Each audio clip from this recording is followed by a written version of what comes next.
Agent Aircom, bonjour. Je vous remercie du travail que vous avez bien voulu fournir avec la méthode Pwelk pour comprendre ce réchauffement climatique. Oui, l'augmentation des températures de cette planète est relativement inquiétant et semble principalement d'origine humaine, ou en tout cas liée aux activités des êtres humains. D'ailleurs, comme il est important de bien le mémoriser, vous notez sur votre support d'apprentissage la leçon suivante. Définition. Réchauffement climatique, augmentation globale de la température sur Terre. Gaz à effet de serre, élément présent dans l'atmosphère qui empêche la chaleur de la Terre de se dissiper dans l'espace. 2.2, car ils en sont à l'origine. La Terre subit une augmentation relative de sa température moyenne depuis la période industrielle, vers 1900. C'est le réchauffement climatique. Il est provoqué par l'augmentation des gaz à effet de serre dans l'atmosphère, ce qui diminue la perte de chaleur par la Terre dans l'espace. Ces gaz, comme le dioxyde de carbone ou CO2, sont le résultat des activités humaines comme les transports ou l'industrie. Ah, j'oubliais, vous notez aussi la phrase « Ce réchauffement climatique a un fort impact sur les biotopes et donc sur l'ensemble des écosystèmes ». Oui, le fait que je dicte cette phrase me permettra de savoir qui écoute vraiment la vidéo en entier. Mais au fait, pour ce réchauffement climatique, on parle d'effet de serre.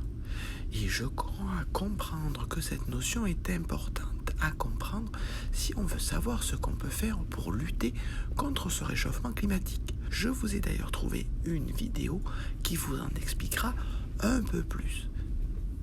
Je vous la laisse regarder car j'ai une mission à vous donner pour la prochaine fois. Savais-tu que dans l'espace, il fait très très froid? Les scientifiques estiment qu'il peut y faire jusqu'à moins 270 degrés Celsius. Pourtant, la température moyenne sur la Terre est de 15 degrés Celsius. C'est grâce à l'effet de serre. Pour comprendre l'effet de serre, il faut savoir que la Terre tourne autour du Soleil et qu'elle est enveloppée d'une couche de gaz que l'on appelle l'atmosphère.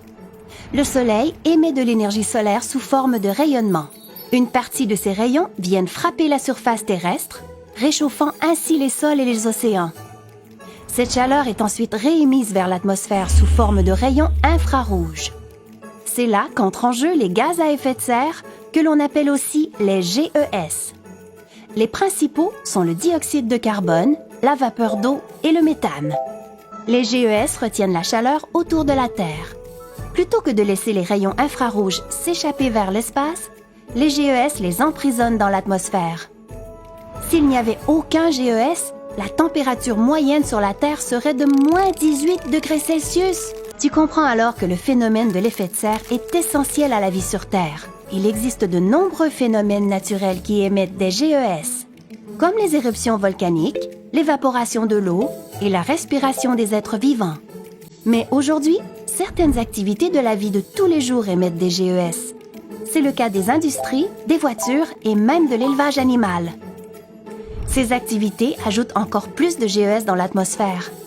Et qui dit plus de GES dit plus de chaleur.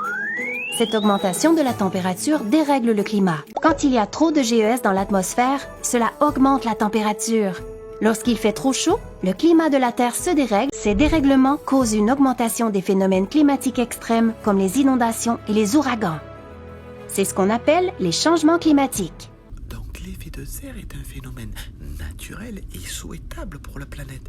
C'est juste que là, ça devient trop. Va donc falloir réfléchir à ce qui peut être mis en place pour limiter cet effet de serre ou en tout cas diminuer les impacts des activités humaines. Mais ça, je pense que c'est ce que vous verrez lors de votre prochaine mission. À bientôt.